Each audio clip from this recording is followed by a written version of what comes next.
The Youth's Instructor, September 1, 1873. The Life of Christ, number 9. His Return from Jerusalem. And he went down with them, and came to Nazareth, and was subject unto them. Jesus claimed his sonship to the Eternal. He informed Mary that he must be about his Father's business, and that his obligation to his Heavenly Father was above every other claim. His first visit to the temple had awakened new impulses. All earthly obligations were, for the time, lost sight of. But with the knowledge of his divine mission and of his union with God, he did not resist the authority of his parents. At their request, he returned with them as a faithful, obedient son, and aided them in their life of toil. He buried in his own heart the secret of his future mission, waiting submissively until the period of his public ministry should commence, before announcing to the world that he was the Messiah. He submitted to parental restraint for the period of 18 years after he had acknowledged that he was the Son of God, and lived the simple, common life of a Galilean, working at the carpenter's trade with his father. Children, Jesus, in order to show you your duty to your parents, passed through the period of childhood and youth. He laid aside his exalted character and became a child, doing the duties which a child should do. For 30 years he submitted to parental restraint, yet he was the King of glory, the majesty of heaven. It is common for children, even of Christian parents, when not over 12 years old, to feel that they must be allowed to follow their own desires. And parents are ready to be led by their children, rather than to lead them. Instead of the parents, like Abraham, commanding their household after them, their children command them. For this reason, many youth come up with habits of selfishness and idleness. They are vain, proud, and headstrong. The life of Christ demonstrates to all youth that a life of industry and obedience is favorable to the formation of good moral character, firm principles, strength of purpose, sound knowledge, and high spiritual attainments. Most of the youth of the present day cherish a love for exciting amusements, which is unfavorable for high attainments in mental culture and for physical strength. The mind is not kept in a calm, healthful state for thought, but is, much of the time, under an excitement. In short, is intoxicated with the amusements it craves, which renders it incapable of close application, reflection, and study. The young who do not cherish a respect for their parents and a love to make themselves useful cannot enjoy real pleasure.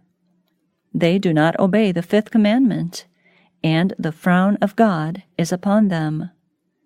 Disobedience to parents and selfish love of amusements do not make them like Jesus, strong in spirit, and characterized for their wisdom, for their strength of morals, and the favor they obtain with God and man, but to the contrary. The love of vain amusements relaxes the tone of mind, and weakens the morals so that many youth have but little self-control and firm principle. The life of Christ assures a blessing forever upon a life of cheerful submission to parental restraint and a life of physical and mental industry. The 5th commandment is binding upon children as long as their own lives and the lives of their parents are spared. The life of Christ was humble, free from affectation or display. He lived mostly in the open air, drinking the pure water of the mountain streams. He passed up and down the steep mountain paths to his life of toil, and to his humble home for rest and refreshment. He was delighted with the happy songsters who caroled forth in their varied notes praise to their Creator. The birds, the natural flowers that decked the fields with their glowing beauty, the majestic trees and lofty mountains, the ragged rocks and perpetual hills, all had special charms for him. The sun, moon, and stars, the reflecting glory of the evening sunset, were also objects of his contemplation. He gathered knowledge from his Heavenly Father's library of animate and inanimate nature. The olive groves were his sanctuary for prayer. There, secluded from every human eye, he communed with his Heavenly Father. His moral powers were strengthened by his meditation and communion with God. And Jesus increased in wisdom and stature, and in favor with God and man. It was the simplicity of the life of Christ, and his freedom from pride and vanity, that gave him favor with God and man. He did not seek to attract attention for distinction. His life was characterized with firmness, yet he was ever respectful and obedient. He submitted to the restraint imposed upon children. He took pleasure in discharging his obligations to his parents and to society, without yielding his principles or being contaminated with the impure influence surrounding him in Nazareth. In the life of Christ, we see the only safe pattern for all children and youth. When children are disposed to rebel against parental authority, they are condemned by the life of their Redeemer, who was himself once a child and obedient to his parents. In what marked contrast is the character of children now? The majority of children live for their own pleasure, for the purpose of display. Some try to make brilliant speeches that they may attract notice. Some seem to think that their worth will be estimated by their appearance. They are very precise in their dress, and devote much time and means for display, that they may attract attention, while they do not find time for and have an interest in secret prayer. They neglect the inward adorning, the ornament of a meek and quiet spirit, which, the Apostle tells us, is of great price in the sight of God. The infinite eye can search the heart and read every defect in the character. He does not estimate youth by their outward appearance, but from the goodness they possess at heart, which can only be gained by watchfulness and prayer. He follows them into their homes, and he marks their deportment to their parents and the family circle. If they are there respectful, kind, affectionate, and truly polite, God approbates them, and their characters are recorded in the books of heaven as valuable. Children, in the life of Christ, you are instructed that it is not weakness, but noble, indeed, manly, and womanly, to give loyal, cheerful obedience to your parents. You may take a course that you will be a curse instead of a blessing to your parents and in your home. You can, by your undutiful conduct, be a perpetual care and anxiety to your parents who love you, or you can be a blessing. The life of Christ teaches you, children, that it should be the study of your life to make your parents happy. It is your privilege to be a comfort and joy, rather than a weight and distressing burden. The first commandment in the Decalogue, to which a promise is annexed, is the fifth. It reads thus: Honor thy father and thy mother, that thy days may be long upon the land which the Lord thy God giveth thee. The land here referred to is the new earth when purified from sin, and the marks of the curse, which is to be given to the saints of the Most High, and they shall possess it forever and forever. Children and youth who devote time and means to make themselves objects of attraction by outward display and affected manners are not working in the right direction. They need to cultivate true Christian politeness and nobility of soul by acts of true goodness, being obedient, gentle, meek, and like their Redeemer. The beauty of the mind, the purity of the soul, revealed in the countenance, will have more power to attract and exert an influence upon hearts than any outward adorning. I have seen the most beautiful face disfigured by a discontented, peevish, passionate spirit therein reflected. The heart could be read in the face. The absence of the inward adorning, a meek and quiet spirit, was reflected upon the countenance. Wealth and dress are so common that, while they may excite envy, they cannot command true respect and admiration. A cultivated mind, adorned with the grace of meekness and humility, a pure and upright heart, will be reflected in the countenance, and command love and respect. We read that Jesus increased in wisdom and stature, and in favor with God and man.